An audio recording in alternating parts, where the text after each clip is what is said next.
Sana wag naman sa mga purpose lang.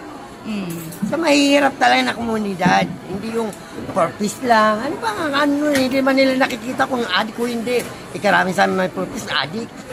Yung mga nagsusupply sa amin, yun ang dapat interviewin bakit tumataas yung bigas. Kasi kami, umaangkat lang kami sa kanila eh. Sir, kung napapanood po ng ating Pangulo itong video na to, sir, ano pong gusto nyo pong sabihin sa kanya? Sabihin kay Pangulo, dapat may pababanan yung bigas, dami nagreklamo na mamimili. Akala ng mga mamimili bumaba na. Sabi, ang balita kasi bababa na. Opo, sir. Wala pa namang nadating sa amin na... Ganun po kasi talaga yung utos ng ating Pangulo na i-stabilize, ibaba yung price. Nagkaroon lang po siya ng price na sinabi lang po niya yung price na dapat sundin ng mga nagbibenta ng bigas. Dapat pura sila magbababa kasi alam mo naman ibaba na hindi naman nila binababa yung price. Oh, yun po. Ganun pa rin po yung bigay sa inyo, sir. So yung benta nyo, ganun pa din. Ang ano ng gobyerno, yung sila yung mga supplier kasi sila yung mag-ano namin ng bigas eh. Magpapagsak eh. Dapat sila unang magbaba. Kasi kung mababa naman yun, bababa naman namin yung price sa retail eh. Sa retail.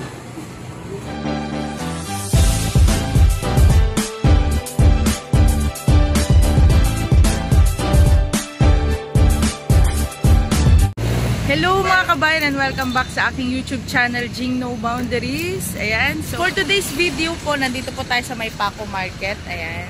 So, magsusurvey po tayo sa mga tao and of course sa mga retailers po ng bigas kung kumusta na po yung mga presyo ng bigas pagkatapos po i-lift ni Pangulong BBM, President Ferdinand Marcos Jr. yung price cap ceiling ng mga bigas. Ayan. So matatandaan natin last week nilift niya na po yun kasi alam na po niyang dumadami yung ani ng mga Pinoy ngayon kasi season na po ng anihan. So samahan niyo po ako guys para po mag-survey dito sa Paco Market, and sa mga hindi pa po nag-subscribe sa aking YouTube channel, please don't forget to click the subscribe button and notification bell para po ma-update kayo sa mga bagong videos ko yan. So mga kabayan, samahan niyo po ako today.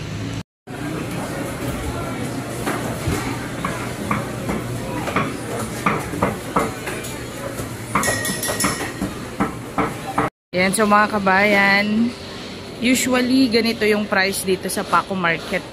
Yan. Sir, so anong name mo po? Francis? Opo. Sir, bilang isang vendor po, ano po yung masasabi nyo ngayon presyo ng bigas? Ngayon, mataas na naman ng presyo ng bigas. Lagi na namin, pinataasan na naman kami. Di ba po si Pangulong Marcos po nagpatupad po ng... Opo, bukod po sa ayuda, sir, di ba po nagpatupad siya noon ng price cap, pag-stabilize po ng mga presyo ng bigas? Opo. So, ginawa niyo po yun, sir, noon? Ginawa namin yun. Kasi may, ano pa ngayon, may 41 pa kami dati, saka 45. Opo. Pinaano nga, pero palugi yun na pinabintaan 41. Pero lugi kami. Bawat kilo, 3 pesos ang lugi. Bawat kasi kilo? Ano daw, makabigay ng ayuda. Opo. Nabigyan po kayo ng ayuda, sir? Magkaroon naman ng ayuda.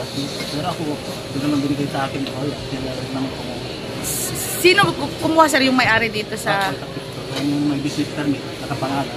Kasi ang nakapangalan, yun lang nakakakuha. Kahit hindi nagtitinda, sila lang nagkarapatan makakuha.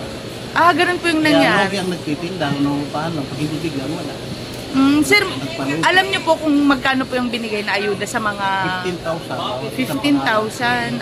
Kung kayo po yung nakakakuha nun, parang yung loss niyo po sa per kilo na 3 pesos, makukuha niyo rin po sa ano. Dapat nga sa nagtitinda talaga yun.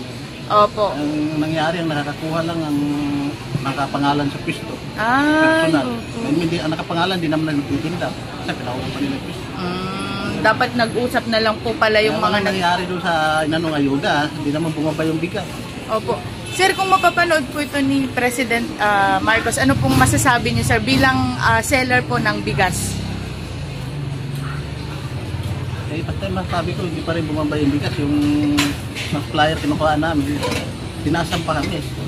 Di ba po kasi, sir, medyo anihan na po ngayon. Marami na po tayong supply. Ano nila na, bababa na raw yung bigas. Sabi dahil anihan na. Eh wala pa naman dumadating sa amin mababa. Opo. Pero sana sir, ipatupad pa rin yung price na nakaangkop, no? Para medyo dapat bumaba na po sir, no? Price control. Opo.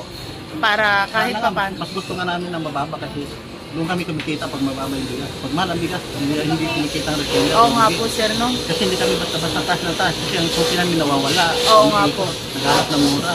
Opo. Kaya tayo muna yung bigas para kumita naman kami. Mura kami. Kaya nga po.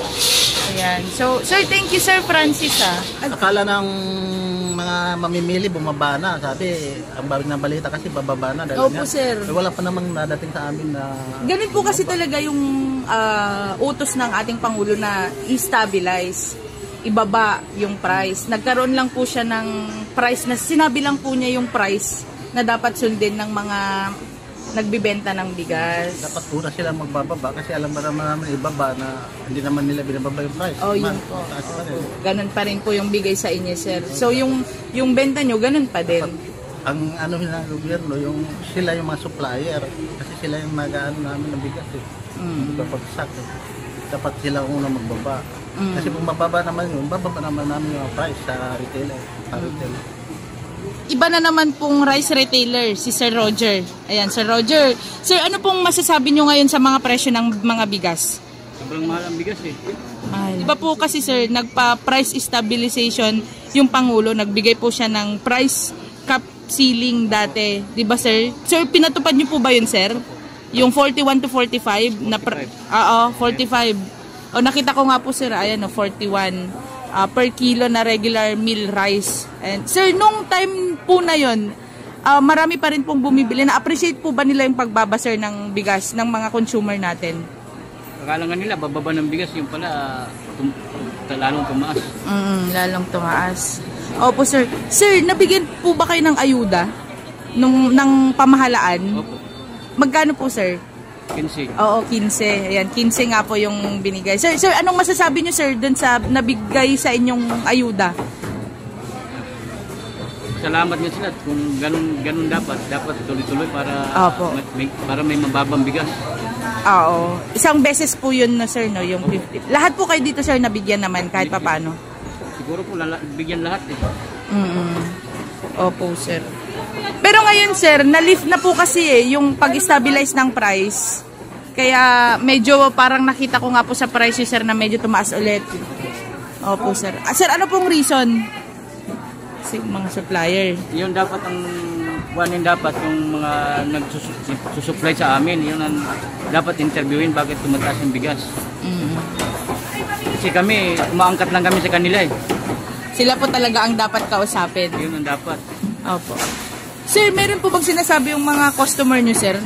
Nagre-reklamo na po ba sila sa sobrang taas ng presyo ng bigas? Madalas. Madalas. Yun ang mga reklamo nila, yan mga daing nila. Sobra daw, bakit ganun daw, di na kaya daw ipababa yung bigas. Ayan. So, sir, kung napapanood po ng ating Pangulo itong video na to, sir, ano pong gusto nyo pong sabihin sa kanya? Sabihin kay Pangulo, dapat may pababanan yung bigas, dami nagreklamo na mamimili. Ayan, good morning po. Ano pong name niyo po? Bong. Sir Bong. Ayan, so bumili ka po dito kay Sir Roger ng bigas. Ayan, ano pong binili niyo pong bigas? Tig 52. Tig 52. Shala, so maganda pong klase yun, yung Tig 52. Ano pong klaseng bigas yun, sir? Ayan. So, ito, ayan, special rice, maalsa. Wow, ayan. Sir, so ano pong masasabi nyo ngayon sa mga presyo ng bigas? Sobrang napakamahal. Opo. At saka pagtakal namin, pakunti-kunti na lang. Hindi makakabusog, hindi na nakakabusog. Pero Sir Bong, aware po kayo na si President Marcos po is nagpa-stabilize po siya ng price sa mga bigas. Dapat lang. Opo, dapat lang. Opo. Ayan sir. Sobra ng mahal, kamahal talaga. Eh, kung kalahati baka buwasan, di may pang-ulam na. Opo. Opo, sir. Sir, kung mapapanood po ng ating Pangulo ito, ano pong masasabi niyo po sa kanya? Ano pong wish mo? Sana mas marami pa siyang matulungan na mahihirap. Na sobra naghihirap. Opo. At saka hindi lang yung karamihan na ngayon sobrang hirap. Minsan nga, isang bis na lang kumakain eh. Hingin lang sa baho. Pero sir, nagbigay po siya sa mga 4-piece ng libreng bigas eh. Nag-iikot po sila. Tapos na po dito sa San Andres, sako-sako bigas. Sana wag naman sa mga 4-piece lang. Sa mahihirap talaga na komunidad. Hindi yung 4-piece lang. Ano ba nga, ano, hindi man nila nakikita kung adik o hindi. Karami sa amin may 4-piece, adik. Ano pa? Ano ba yun? Minsan binibinta pang bigas eh, pag binibigay eh. Ay, ganun po ba? Nako. Ilan doon sa amin. Taga saan ka po, Sir Bong? Taga Riles. Taga Riles. Babaan. Yun lang hiling ko. Sobra lang hirap. Sa pagtitindahan niya nakita eh. Nung una kaya sa papa niya eh. Kalahating oras lang. Ubus na paninda mo, tubo ka na ngayon. Maghapon hanggang gabi, alas 12 pa ng gabi ako sasara. Wala nang nakita. Opo, ayan. Sige po, di bali sir, sana bumaba kasi anihan season na. Sana maramdaman natin, especially po dito sa Manila. Ayan. Thank you Sir Roger, thank you Sir Bo. Mona po. Ma'am Mona, ayan. So bumibili rin po ng bigas dito sa Paco Market si Ma'am Mona. Ma'am, ano pong masasabi nyo ngayong sa mga presyo ng bigas? Mataas. Ano pong binili nyo? Anong klase ng bigas po yung binili nyo? Yung alsa. Alsa. Magkano po yun, ma'am? 55? 54. Opo. Yan, di bali ma'am, anihan season na baka bumaba naman at maramdaman natin dito sa Manila, no? Opo. Ma'am, if ever po mapanood ng ating Pangulo itong video na to, ano pong masasabi nyo po? Sige na po, okay lang po, ma'am. Regarding po dito sa mga bigas, yung mga price ng bigas. Sana kung dumagdag yung presyo ng bigas, dagdag din yung sahod ng mga tao. Ayan. Nahiya pa si Ma'am Mona. Thank you po. Thank you. Yun lang po. Single parent ako. Opo. Single parent. Ayan. Thank you po. Ayan. Ma'am, bibili ka po ng bigas? Ayan. Ma'am, ano pong bibilhin nyo for today? Anong klase? 52 na. Yung sinandoming po. Yung sinandoming po. Ayan. Ma'am, alam nyo po ba na nagkaroon po tayo ng price ceiling dati noong September, yung pag-stabilize po ng mga presyo ng bigas sa mga regular meal rice at well meal rice. Di ba po, tumatakbo lang po sa 41 to 45 pesos. Pero na-lift na po last week kasi nga po dumadami na po yung anihan season na po. So parang nilift na po ng Pangulo para po, kasi nakikita naman po niya na marami ng supply. Pagdating ko po dito sa Paco, parang ayan po yung price. So ano pong masasabi nyo, ma'am, sa price ng bigas ngayon? Okay lang. Ayan, okay lang po. Kaya naman pong bumili pa. Sa budget. Kaya sa budget. Wag ka. Ayan. So dati pa po, ito po, sinandoming na po yung binibili nyo, ma'am. Kasi masarap siya, malambot. Talagang siya, malinamnam. Malinamnam. Opo. Nalaman nyo rin po ba na nagbibigay po ng ayuda ang Pangulo sa mga seller? Yan, katulad ni Sir Francis, sinabi niya, nung nagpatupad po sila ng price stabilization, nagbigay po sila ng ayuda sa mga seller na 15K. Tapos ma'am, sa mga 4-piece po, nagbibigay din po ng sako-sakong bigas ang Pangulo. Ano pong masasabi nyo kung if ever mapanood po ng Pangulo natin itong video na to, ano pong gusto nyo pong sabihin sa para kanya? sa akin, papasalamat ka sa kanya na nakapagbigay siya kahit paano. Yun lang. Kahit nakapagbigay, opo. Tapos wish nyo po, sana pati kayo po mabigyan. Sana ako rin mabigyan din ako. Opo. Taga saan po kayo? Taga Paco. Paco, pares po tayo. Ano pong name nyo po?